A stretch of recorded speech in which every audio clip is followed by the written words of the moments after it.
The sun low in the sky gave the great stretch of desert an orange tint.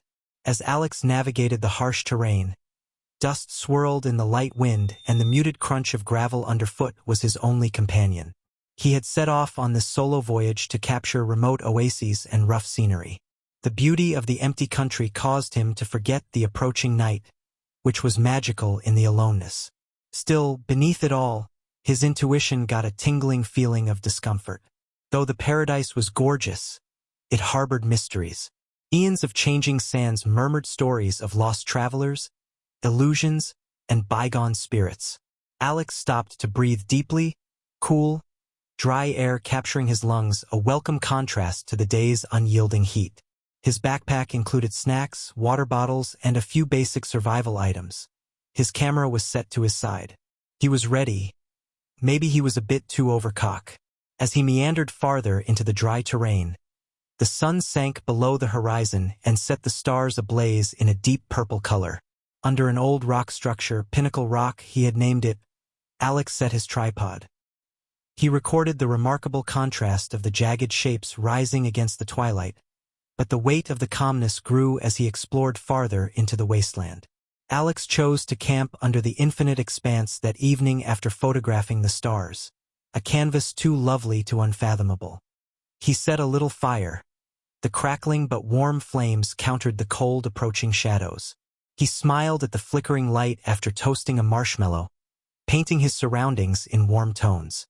Tonight, though, laughter came not readily to his lips. The air had an unusual strain that caused his skin to tingle. Sounds stacked over one another as night fell, the whispering wind, little critters stirring, and the odd far-off howl. While he concentrated on the fire's warmth, his uncomfortable intuition urged him to look into the blackness beyond. Then he spotted it, a shimmering light flickering far off, dancing erratically across the dunes. Might it have been another traveler? Maybe a mirage? Curiosity trumped his better judgment. With the metal taste of adrenaline combining with the parched desert air, he grabbed his flashlight, a small beam against the vastness, and set off toward it.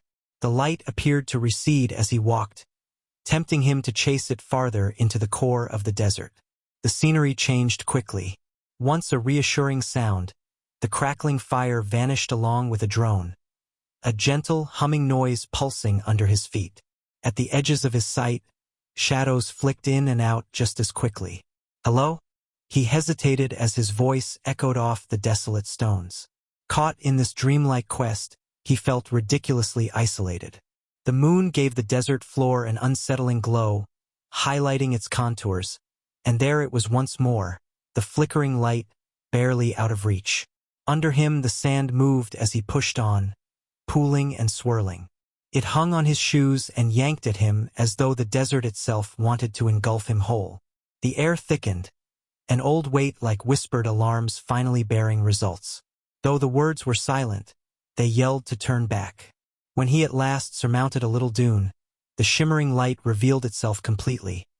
A swarm of transparent orbs, swirling like fireflies caught in an arcane dance. Alex gaped in astonishment. They were gorgeous, pulsating with hues he could not quite identify. Then came a shift, though. Every orb started to warp as they swarmed nearer, twisting.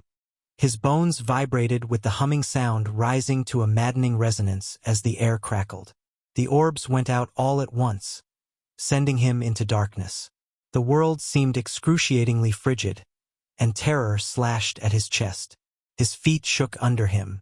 Alex turned, bewildered, just in time to catch the unmistakable sound of footsteps crunching in the sand. A measured, slow rhythm. It was not under human control. As Alex's light flickered, showing a figure crawling toward him silhouetted against the dark, shivers shot down his back. It was Nightmare materializing, distorted and warped with stretched limbs and a face simultaneously horrible and hollow. He fell back, the flashlight beam fighting against the darkness, but the figure moved on, its presence stuffing him with terror.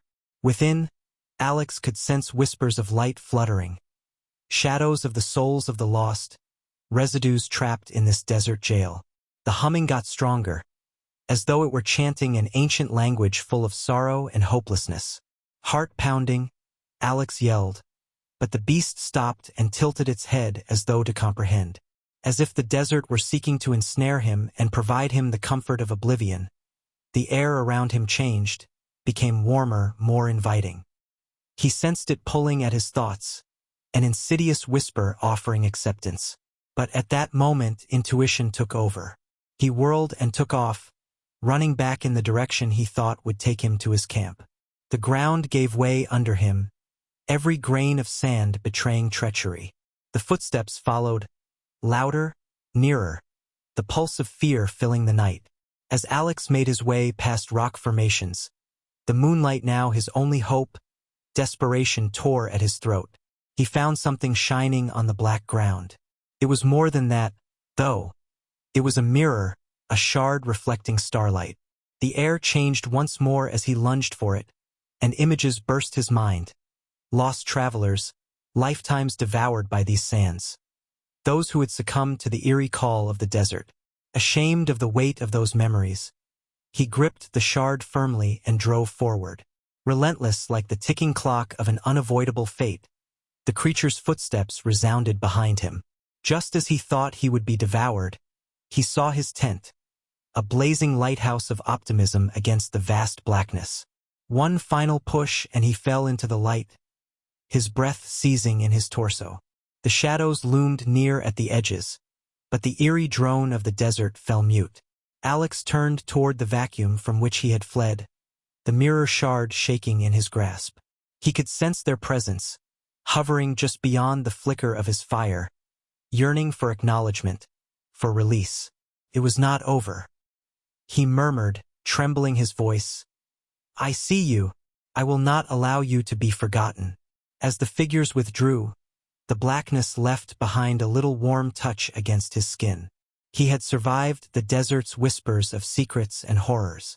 Alex would leave the desert behind tomorrow when the sun rose over the dunes, but he would not leave the unheeded echoes of its stories behind.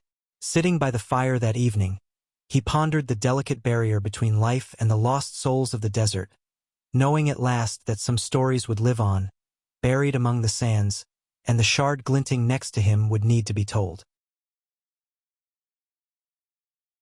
The Mojave Desert was painted a scorched orange by the relentless, high sun hanging above it. For Sarah, a seasoned photographer and explorer, the call of the wild brought her to this lonely stretch where the wind murmurs stories of old secrets buried under the grains. Equipped with her camera, a strong backpack, and an endless curiosity, she started off across the undulating sea of golden dunes that stretched under her feet. Her goal was straightforward: to photograph the stark splendor of the desert at dawn and twilight. She sought exactly the calm hum of nature undestroyed by civilization. But as she meandered farther into the wild, the beauty changed fast into an unsettling ambience surrounded by loneliness. Only the odd scuttling of lizards or the far-off cry of a raven, harbingers of something otherworldly hiding inside the great expanse, interrupted the oppressive quietude. By noon, weariness started to cover Sarah with its thick blanket. Her water supply was running out, and the sun torched mercilessly. She opened her map and saw she had deviated more from her planned route. She brushed aside a twinge of worry. She urged herself, just a little more, squinting against the glare of the sun in search of a view of the far-off mountains that defined her sailing marker. The heat waves distorted her environment as she trudged on. Before her very sight, the desert appeared to alter and change. Her heartbeat raced as shadows danced and flitted at the margins of her sight. Perhaps it was the isolation causing her to play tricks on her head. She dismissed it and took photos with her camera, capturing the metaphysical beauty of the scenery, oblivious to how she was skewing her own view of reality. The sun started its lethargic drop, throwing long shadows akin to fingers over the sand.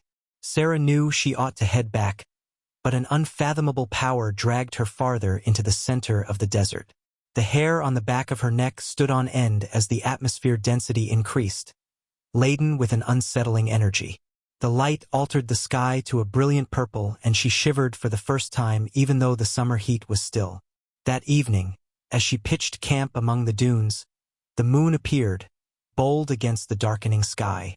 Her little camp was lit up by the thin silver beam. For company she had the sound of the rustling wind.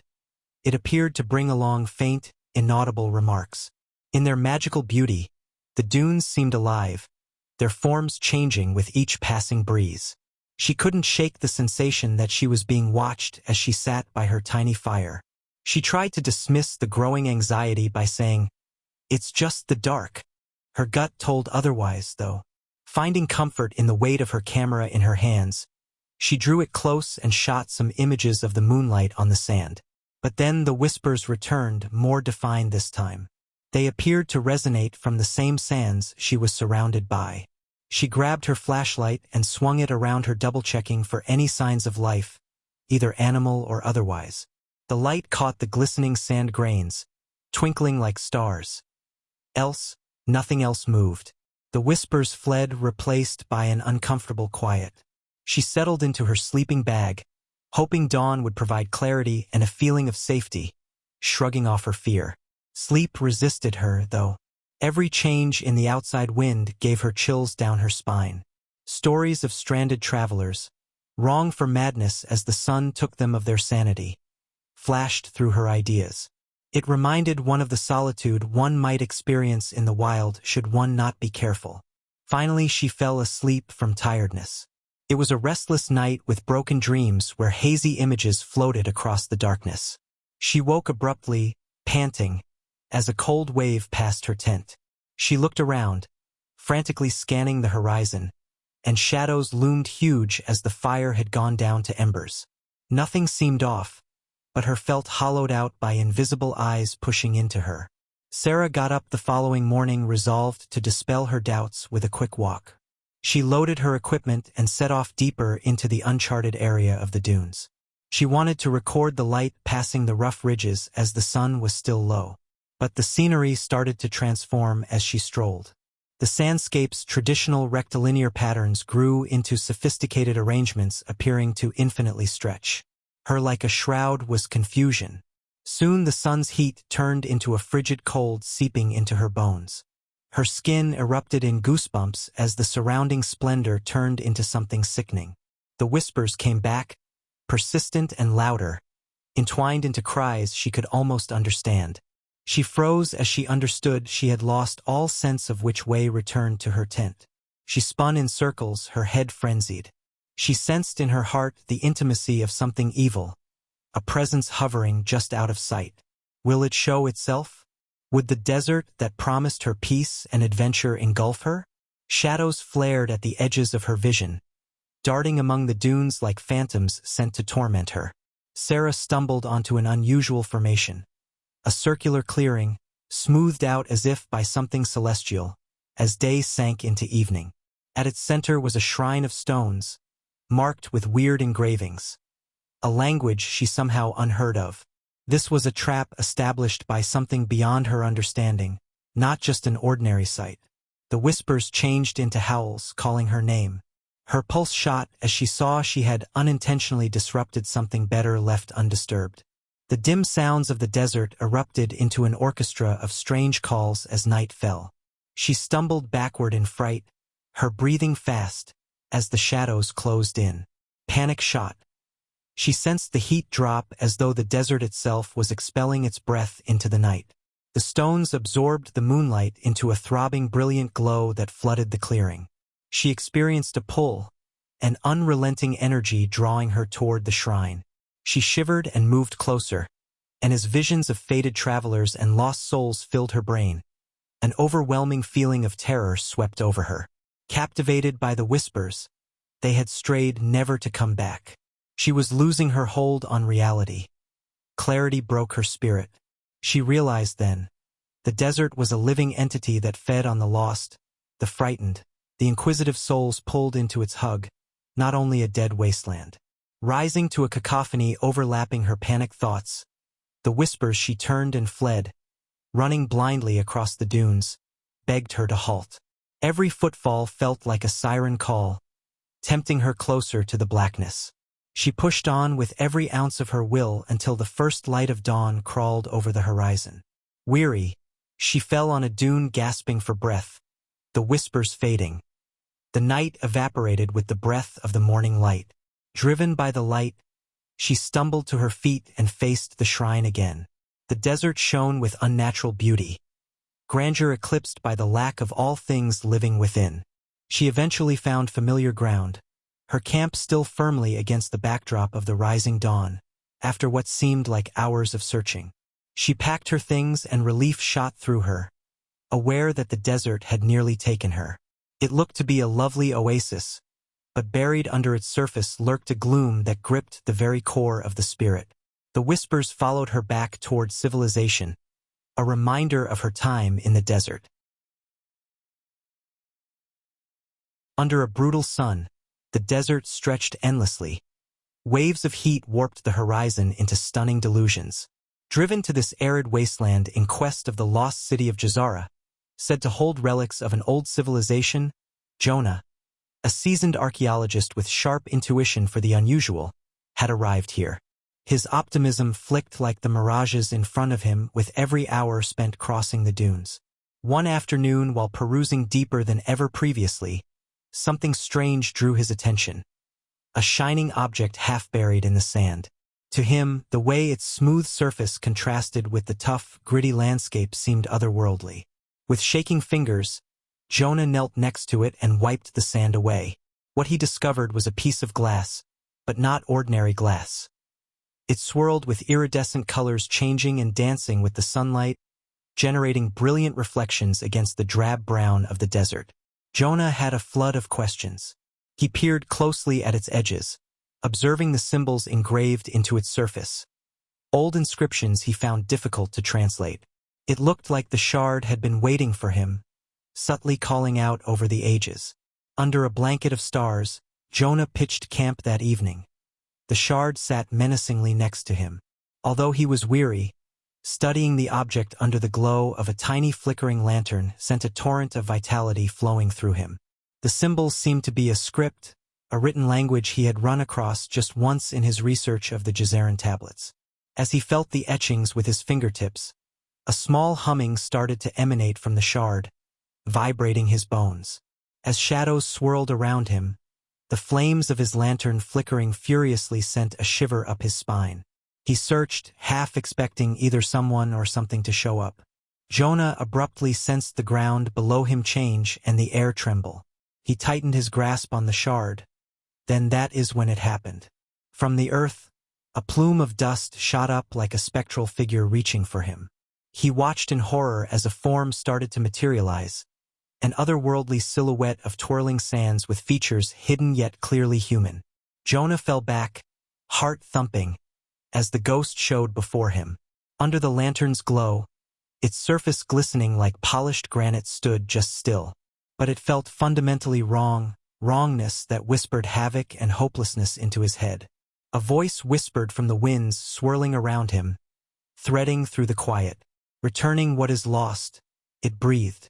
The shard contains the truth. Only in darkness can it show the way. His escape was necessary. But the figure pointed toward the horizon as he began to run, and Jonah's feet wavered. The earth under him shot toward the core of the desert, dragging him along. His hand's shard pulsed with an energy seductive and scary, binding him to its will. Days went by in a hazy uncertainty. Jonah struggled to release the shard. It felt as though it had merged with his actual core. Drawn to the center of the dune sea, he went there every night and heard clearer, more urgent whispers. It promised wisdom, power, and the means to call forth the forgotten realm of Jazara.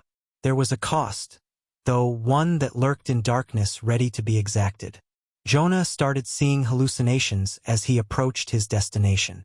Images of old priests in great clothes, their tormented faces imploring him to leave the shard behind, plead with him. Dreams became nightmares when he woke to find himself gripping the item and yelling into the darkness. Memories of abandonment, loss, and betrayal that tore at his mind like daggers, glimpses of terror buried far in his psyche, began to drive him insane. The whispers got louder, pushing him farther into the sand. They promised him the keys to its long-lost riches, the secrets of Jazara. But the figure would show each night, its form changing between friend and enemy like dying hope flickering. It showed him images of the city, a huge metropolis prospering once. Now nothing but skeletal ruins where desperation and hopelessness ruled top. Driven by both fear and inquisitiveness, Jonah threw aimless digging into the sand. Hours became days, and the scene changed from golden dunes to black, turbulent mounds of earth. The air thickened with a sweet, sickly smell, and the murmurs turned to laughter, echoing laughter full of hatred. Jonah found an entrance then, a yawning mouth in the ground leading into darkness. He gripped the fragment warily and dropped into the darkness. Though the air cooled, a primitive heat stayed just beyond his grasp.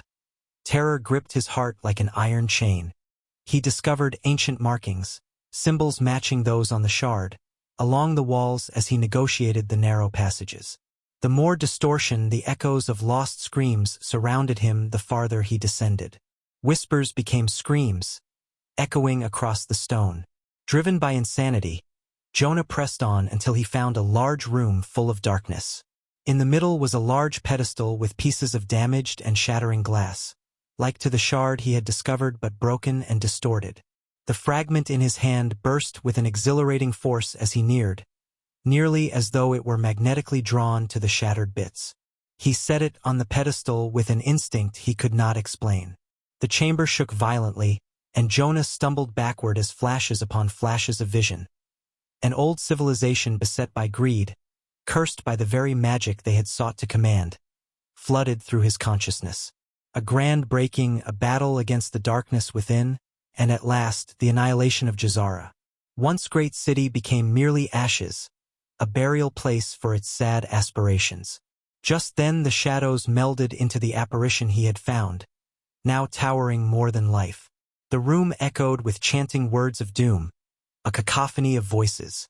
"You have awakened us," it repeated. "You, who were meant to guard the secrets of Jazara." Jonah backed away in realization he had released something nefarious. Desperation flowing from his mouth, he yelled, "Knowledge comes at a price." It mocked invitingly. What was lost had to be reclaimed. Jonah could hardly understand the cost he was about to bear as the angry winds of the chamber spun around him. Tendrils of darkness lashed out, ensnaring him and drawing him toward the pedestal before he could respond. Burning in his palm, the shard pushed him forward as though feeding off his fears. He ripped the shard from the pedestal in a last, useless effort to escape, but it was too late. The shadows wrapped him more than he could bear. Jonah was back on the surface when he fell asleep and spread over the sand, the shard embraced in his lap. But something was different. The desert was very silent, lifeless, and his heart was invaded by terrible fear. The sun hung bleakly low in the sky, like a lingering curse, shadowing everything. The whispers came back, softer now but still insidious, as he struggled to get up. "You are one of us now. Handle our weight. In time you will guide others to their destruction." Knowing he was destined to repeat the cycle, always wandering the wastelands, always the keeper of an old terror, Jonah gripped the shard tightly.